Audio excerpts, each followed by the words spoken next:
quick look now just at some essay questions for an inspector calls. So this is just a really short lesson to kind of get you used to the types of questions that you might come up with in the exam. Before you try any essay questions, you ideally want to be super confident with the story, with the characters, with the themes and ideas, so that you know all of the main points and the main things that you could possibly need to talk about in an essay. I want to also make it clear to you that the essay isn't a chance for you to show off every single piece of information that you've ever learned about in inspector calls or about the text that you're studying. It's always about focusing and selecting the right information out of what you know and turning that into a really well focused essay answer. So instead of trying to kind of pack it full of everything that you ever did, make sure that you focus on the question and you only give the information that is relevant to that question. So with that in mind, we've got two types of questions that you might possibly be given on an inspector course. The first one is a passage-based question, so that's when it gives you an extract. I've given, I think I made this one up, I maybe found it somewhere, I can't quite remember. But yeah, there's an extract here that starts Burling triumphantly, there you are, proof, up to as they stare guiltily and dumbfounded the curtain falls. It's copyright and inspector calls, so I can't reproduce the whole extract here for you, but if you have a look in your books, you probably want to mark off that as a possible extract question. It's basically just the end of the play from there you are proof. So the question is, how does Priestley make this such a striking ending to the play? The striking ending is the focus. It's actually a structural focus. It's looking at the structure of the play and how it resolves at the end and why that's striking, why that's powerful to us. So for this type of question, it's a close reading, which means you need to go into as much detail with language, form, and structure as possible. If you're aiming for the high levels, like a level 7 to 9 or A star kind of grade, you have to do equally well on form and structure and language, so not just language points. As much detail as much as possible. Sorry, a bit of a weird one there. With doesn't make any sense, does it? You know what I mean? With language, form, and structure. If you're not sure what is the difference between language points, form points, and structure points, I do have lessons on that on the Scribbly platform, so have a look there. Watch the basic language devices lessons, or watch kind of like essay writing lessons, that type of thing. You'll find language structure form analysis there. But yeah, you want to be equally strong on language points as you are on form and structure, and be able to constantly and confidently pick apart those in a lot of detail. So it's not just like you quote and give a tiny bit of analysis and then move on. You quote and you analyze further and you go deeper and you zoom in and then you move on. So you want like 2 to 3 sentences of analysis on some of those quotes that you're doing. You don't want to just do quick quote, analyze, move on. So a close reading has to be linked to the wider play in this type of exam. So it doesn't mean that you only focus on the extract. If you don't link to the wider play, you can't really get top marks. You'd maybe, if you're at a really good essay and you forgot to link, you'd maybe get like a B, maybe. So what comes before, sometimes what comes after, obviously not if it's the end of the play like this one.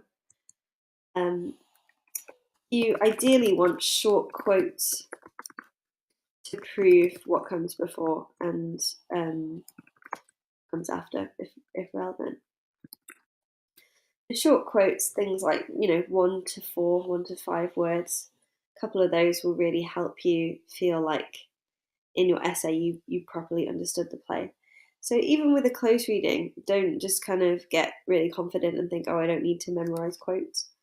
you do need to memorize them, but equally don't freak out and spend all your time memorizing, because memorizing the quotes is not the important thing with an essay. It's always how well you analyze, how well you structure, how focused you can stay on the question. So they're the main things, but memorizing quotes does help, and you want to memorize little short quotes as well, rather than giant ones that are impossible to properly get right.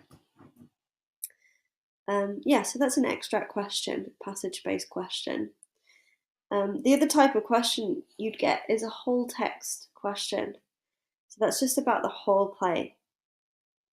I've got a couple of examples here. How does Priestley explore the theme of class in An Inspector Calls? So class is obviously your focus.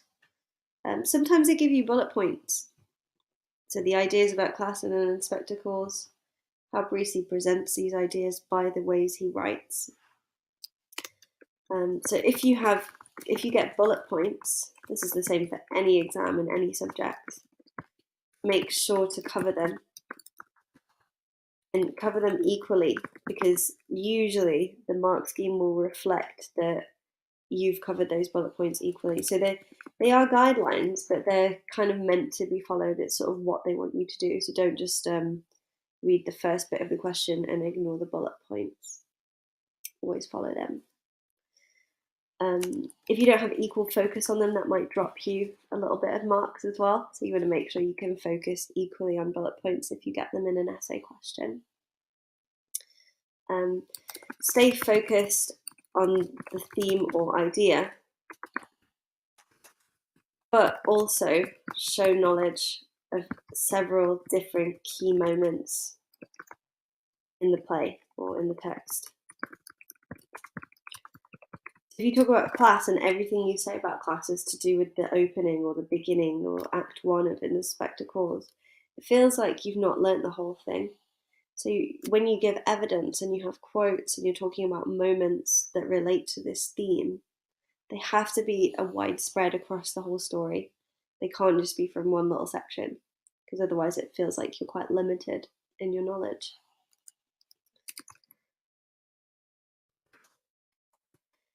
You ideally want short, specific quotes that can be embedded. Again, look at my essay writing courses if you're not sure about the difference between embedded and offset quotation, or just Google that, look it up, see what it is. Yeah, embedded quotes, for some reason, people think they're higher skill. So make sure you can do embedded quotes. Make sure you can also do offset quotes, and make sure you have a mixture of those in any essay that you write in for any of your texts. But they like embedded quotes that are embedded into the argument of your essay. And it does need an argument, so you need a thesis. Same with the close reading, really. I should have put that there. If you need an argument, that means at the end of your intro, you answer that question directly with a single sentence that fully covers everything that you want to say.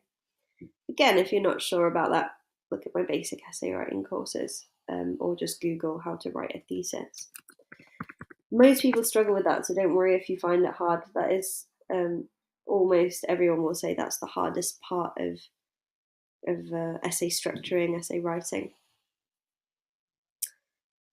Yeah, and then we've got this third one, how Priestley's portrayal of Sheila contributes to the dramatic impact of the play.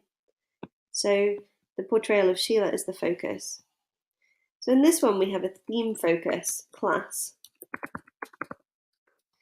In that one we have a character focus, Sheila.